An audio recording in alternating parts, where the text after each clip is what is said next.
اقول لصاحبي لاني شايف ان الموضوع مش وقته خالص، عشان كده انا ما عرفتش اقول له. بس في نفس الوقت انا مش هينفع اسيبك تمشي. وبيحاول يهدي فيها شويه لانها بتكون متعصبه خالص. بس في نفس الوقت العربيه بتكون هتتسحب وبيجري عشان خاطر يلحق العربيه قبل ما يسحبوها. بس في نفس الوقت جان بتكون لوحدها وبيجي اتنين وبيزاولوها وبيعكسوها وكلامهم بيستفز جان وبتحاول ان هي ترد عليهم بس هم بيتطاولوا عليها. وماهر اول ما بيشوفهم بيجري عليها وبيضربهم على طول من غير اي مقدمات، حتى ما بيسالهمش في ايه، وبيفضل يضرب فيهم. وجان لما بيشوفه بيضرب، هو انت تضرب لوحدك يعني؟ تقوم جايه ضربه معاه وبتمسك العصا وبتضرب الراجل وبتوقعه في الميه. وماهر بيقول لها هو انا اسيبك دقيقتين اجي الاقيكي عامله لي نصيبه؟ انت ما بتبطليش نصايب كل شويه تدخليني فيها. وهي بتقول له طب انا هعمل ايه يعني؟ كان بيعكسني وبيقول لي شعرك حلو، كنت مستني مني ايه يعني؟ اسيبه يعكسني ويتغزل فيا؟ لا هو قال لك كده؟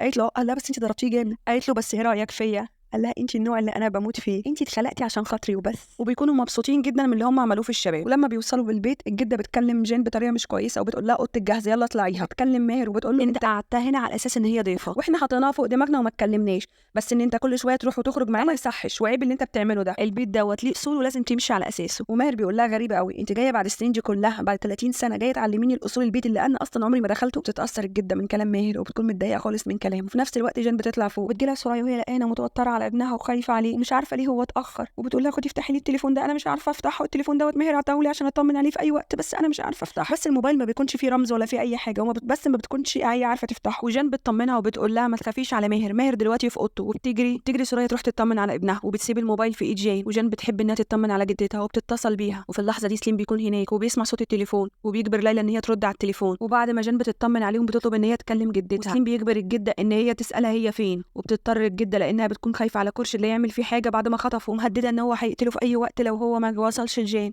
وبتخاف الجده وبتسالها وجان بتقول لها ان هي موجوده عند جد ماهر وقاعده عنده وما تقلقيش عليا انا هنا في امان ومحدش هيعرف مكاني، حتى سليم مش هيعرف مكاني. بس انا مش مرتاحه ومش عارفه اكل ولا اشرب ومش مبسوطه ومش عارفه اعمل ايه. ليني يا تيتا انا ممكن اعمل ايه؟ وسليم بيشاور لها وبيقول لها سيبي لي مده افكر. وهي بتقول لها طب خلاص هفكر وهرد عليكي. وقالت لها اوعك تعرفي ماهر ان انت اتصلتي بيا. وجان قالت لها مش هينفع اقول له، انا اصلا لو قلت له هيبهدلني وهيعمل مشكله. ما تقلقيش عليا انا اصلا طول مع ماهر انا هبقى كويسه. والكلام ده كله بينرفز سليم وبيكون مخنوق ومتضايق. وبعد ما بيقفلوا معاها بيقول لهم يلا انتوا هتيجوا معايا. وبيكونوا مستغربين طب احنا هنروح معاك ليه؟ قال لهم انا محتاجكم هناك. وبياخدهم بالعافيه وبيمشي. وخورشيد بيتصل برشاد بعد ما عرف يقنع الممرضه ان هو ياخد منها التليفون وهيديها الفلوس كلها اللي هي عايزاها. بيتصل برشاد وبيفهمه ان سليم خطف امي ومش هيرتاح غير لما ياخد جان، وانا مش عايز اي حاجه غير انك تحميلي امي وبنتي وخد مني اللي انت عايزه، اي حاجه انت محتاجها انا رقبتي عشان خاطرك. ورشاد بعد ما بيقفل معاه بيقول انا مش محتاج اي حاجه في الدنيا غير حياتك وبس، وهنشوف هتعرف تديها لي ولا لا. وجان بترجع تتصل بجدتها تاني بس سليم ما بيخليهمش يردوا عليها وبتقلق جان اكتر وبتكون متوتره وحاسه ان في حاجه مش مظبوطه. ونروح لابو سيل بعد ما قرر ان هو ما يواجهش ابوه ويحكي له على اللي حصل وان هو هيتخلص من الطفل ويجهده، وبكده بيكونوا حلوا كل المشاكل من غير ما اي حد يتاذى. الكلام ده بتكون عارفاه سيفدا. بتكلم جوزها وبتحكي له على القرار اللي اخده اخوها. جوزها بيكون مقتنع بقرار اخوها وبيقول لها ده الحل السليم ان الكل يرتاح. بس الكلام ده بتكون سامعاه كله جول مرات عم ماهر وبتكون شايفه ان الطفل دوت ده حقها هي وده تعويض ربنا ليها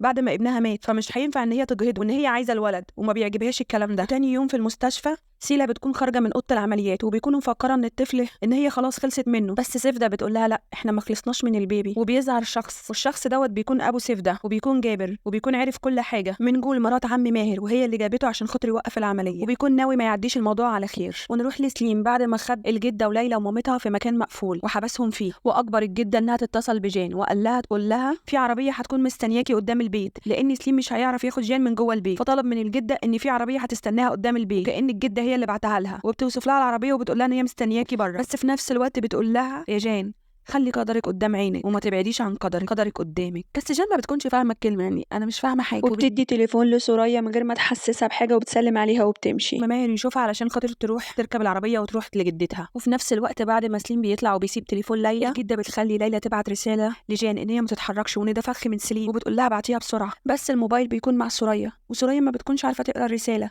وبتخلي ماهر هو اللي يقراه وعرف ان جان بتهرب من البيت وده فخ من سليم يجري علشان خاطر يلحق. بس للاسف جان بتكون ركبت العربيه تفتكر الكلمه اللي جدتها قالتها لها خلي قدرك قدامك وبتعرف ان ده فخ معمول لها وبتحاول تطلع بس ما بتعرفش وبتزعق وبتنادي ماهر يا ماهر انا اتخطفت الحقني يا ماهر. وبيجري ماهر علشان خاطر يلحقها بس ما بيلحقهاش بس بيلقط رقم العربيه وبيتصل بزميله في الشرطه وبيجيب له خط سير العربيه وبيعرف يوصل للمكان اللي هم محبوسين فيه. وفي الوقت دوت جان بتزعق لسليم وبتيجي تضربه بالقلم بس هو بيمسك ايديها وبتزعق له على اللي عمله في جدتها وان جدتها تعبانه وما تقدرش تستحمل اللي انت بتعمله فيها وانك انت ازاي تخطفها كده. بس سليم بيمسك ايديها وبيضربها بالقلم جامد ولا اياكي تعملي كده تاني مني، وانت فاكره ان ممكن حد يخطفك مني بالسهوله دي؟ وبيهددها لو عملتي اي حاجه هخلص على جدتك وهخلص على اي حد يخصك. وبتخاف جان على جدتها. وفي الوقت دوت ماهر بيكون بره وبيخلص على الحرس، والمفاجاه انه بيجي رشاد وبيساعده وبيضرب الحرس معاه. بس سليم اول ما بيشوفه بيمسك الجده وجان وبيهدده لو قربت مني ان انا ممكن اقتلهم هما الاثنين. وبيخاف ماهر وبيرمي المسدس في الارض. وفي الوقت دوت سليم بيرمي الجده وبيخطف جان وبيكون هيهرب، بس بيجي رشاد وبيضربه بالرصاص وسليم بيقع على الارض بس ما بيموتش، بيكون عايز زي القرد.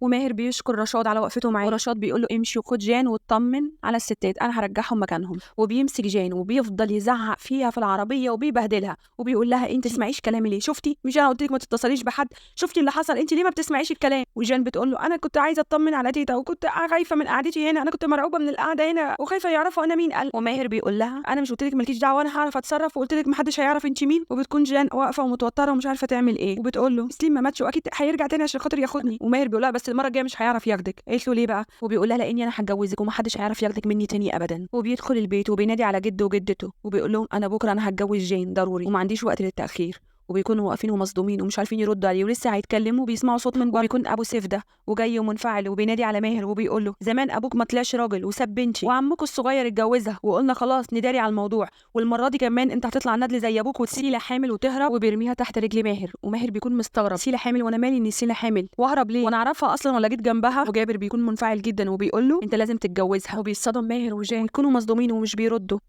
وخلاص كده تخلص الحلقة على كده. لو عجبك المسلسل ما تنساش بقى تكتب لنا في الكومنتات نكمله ولا ما نكملهوش، وما تنساش الاشتراك وتفعيل الجرس عشان يوصل لك مننا كل جديد. باي باي.